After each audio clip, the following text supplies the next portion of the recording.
Good morning students. पिछले class में हमने क्वांटम फिजिक्स या क्वांटम मैकेनिक्स की इंट्रोडक्शंस क्लास हमने किया था, जिसमें हमने फेलियर्स ऑफ क्लासिकल फिजिक्स के बारे में पढ़ा था या डिस्कस किया था। आपने देखा उसमें कई सारे ऐसे फिनोमेनन हैं जैसे ब्लैक बॉडी रेडिएशन है, फोटो इलेक्ट्रिक इफेक्ट है, कम्पटन इफेक्ट है।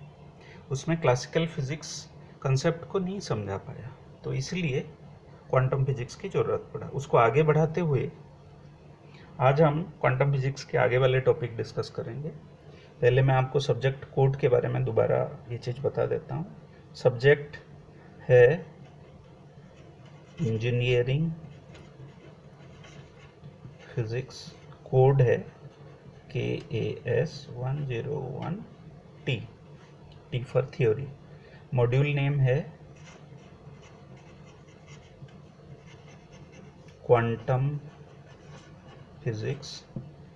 फैकल्टी नेम है, मेरा नाम डॉक्टर राकेश मोहन चारी। टॉपिक, आज जो टॉपिक डिस्कस करेंगे वो है black body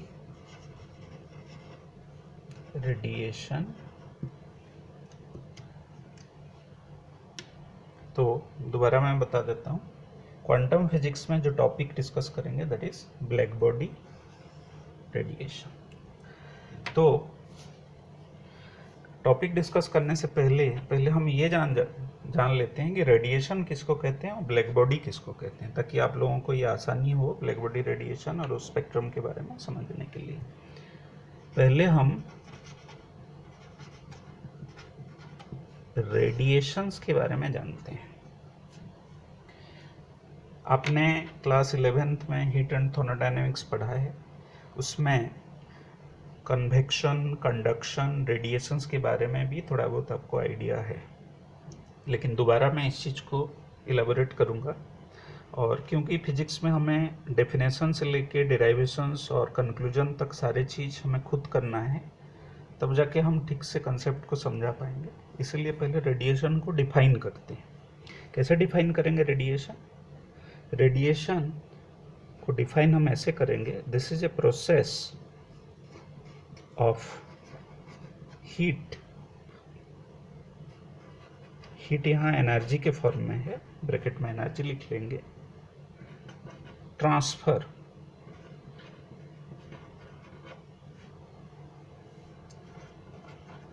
from a body by virtue of its temperature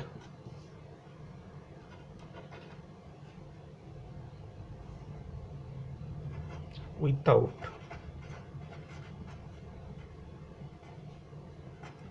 involvement of any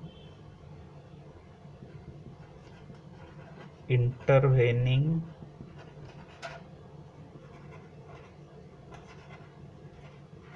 medium is called radiation। तो इसमें डेफिनेशंस को समझने के लिए जब हम इसको दोबारा पढ़ते हैं, process of heat transfer from a body. Heat energy एक बॉडी से दूसरे बॉडी में जा रहा है, ट्रांसफर हो रहा है। कैसे? जिसमें कम टेम्परेचर है और जिसमें ज़्यादा टेम्परेचर है, ज़्यादा से हमेशा कम टेम्परेचर में हीट ट्रांसफर हो रहा है in the form of radiation. जैसे फॉर द एग्जांपल, चाय सर्दियों के टाइम में जल्दी ठंडा होता है, तो आउटसाइड हो गया जो जहाँ हीट ट्रांसफर हो रहा है, और चाय किससे ट्रांसफर हो रहा है? चाय से। उसी तरह से एक बॉडी से दूसरे बॉडी में या दूसरे एनवायरनमेंट में जब हीट एनर्जी ट्रांसफर हो रहा है, किस फॉर्मेट में? टेम्परेचर को यूज करते हुए, तब उसको रेडिएशन कहते हैं। जब उसमें कोई without involvement of any intervening medium, इसमें कोई मीडियम नहीं है। मीडियम जब यूज हो जाता है तो उसको हम कंडक्शंस कहेंगे। तो हीट एनर्जी ट्रांसफर हो रहा है बिना मीडियम की। एग्जाम्पल हम ले सकते हैं सोलर रेडिएशन, सनलाइट जो आती है वो बिना मीडियम की ही ट्रेवल करके अर्थ तक पहुंचता है, तो उसको भी हम सोलर रेडिएशंस कहते हैं। तो रेडिएशन किसको कहते हैं आपको पता चल गया। तो अब हम ब्लैक बॉडी के बारे में जानते हैं। ब्लैक बॉडी किसको कहते हैं?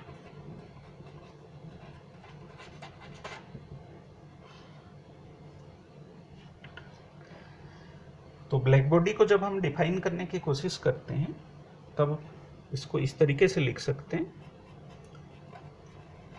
A perfect black body is one which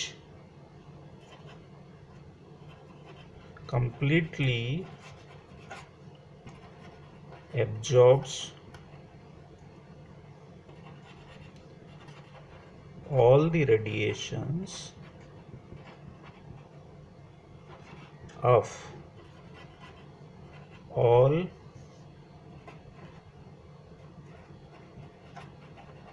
wavelengths incident on it।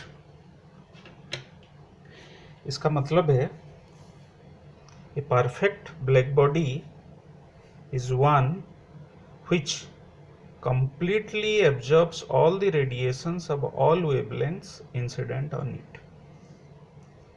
Black body वही है जो उसके ऊपर जितने भी इंसिडेंट रेडिएशंस है, कोई भी वेवलेंथ की हो, सारे को ऑब्जर्व कर लेता है। तो तब उसको हम ब्लैक बॉडी कहते हैं या परफेक्ट ब्लैक बॉडी कहते हैं। आपको पता है दुनिया में कोई भी चीज़ परफेक्ट नहीं होता, तो इसकी कंक्लूजन में हम लिख सकते हैं नो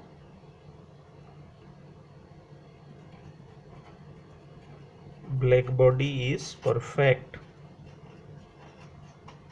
कोई भी ऐसा ब्लैक बॉडी आज तक हमें नहीं मिला जो परफेक्टली 100% रेडिएशंस को एब्जर्व भी करता है और एमिट भी करता है। लेकिन इसमें एग्जाम्पल हम ले सकते हैं ब्लैक होल की। ब्लैक होल क्या होता है? ब्लैक होल हमारे सेलेस्टियल एक ऑब्जेक्ट है, जैसे प्लैनेट्स गैलेक्सीज हैं उसी तरह की, लेकिन इसके अंदर ट्रेमेंडस ग्रेविटेशनल अट्रैक्शन फोर्स होता है जो लाइट को भी नहीं छोड़ता। तो जो भी उसके आसपास आता है इंक्लूडिंग लाइट, उसको वो ऑब्जर्व कर लेता है। तो इसको हम ब्लैक बॉडी कहते हैं, परफेक्ट ब्लैक बॉडी कहते हैं। लेकिन आप लेबोरेटरी में भी ब्लैक बॉडी बना सकते हैं, जिसको हम कहते हैं फेरीज ब्लैक बॉडी। इसको कैसे बना सकते हैं? इसको बनाना बहुत आसान है। हम क्या करेंगे, एक चैम्बर ले लेंगे जो रेडिएशन को प्रॉपर तरीके से अपने अंदर स्टोर कर पाए, उससे पेनेट्रेट होकर रेडिएशन बाहर ना जा पाए। ये एक चैम्बर लेते हैं, जिस चैम्बर में ये जो चैम्बर है, ये एक साइड में हमने एक पॉइंटेड रीज बना दिया ताकि जब रेडिएशन इसके अंदर इंसिडेंट हो तो मल्टीपल रिफ्लेक्शंस होके अंदर ही खो जाए, बाहर ना निकल पाए। क्योंकि आपको पता है हर रेडिएशंस में इंटेंसिटी रेडिएशंस लूज करता है। तो इसमें जो जो चीज़ें हमने लिया है इसको हम कहते हैं एब्जॉर्बर। ये है इंसिडेंट रेडिएशन,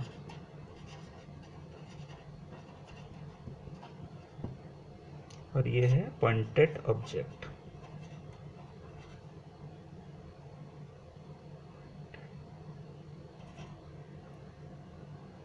प्रोजेक्शन। तो आपने देखा एक तरीके से हम जितना भी रेडिएशन अंदर जा रहा है उसको ऑब्जर्व करवा रहे हैं by designing this material in such a way. तो ये एक परफेक्ट एब्जॉर्बर है, जो ब्लैक बॉडी हम कह सकते हैं। जब ये सारे रेडिएशंस को एब्जॉर्ब कर लेगा, अपने अंदर हो जाएगा, तो इसको हम हीट यूज करके, इसको गर्म करके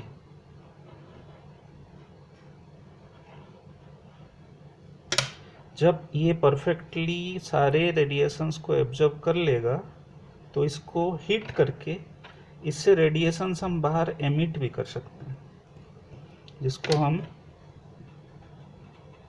एमिटेड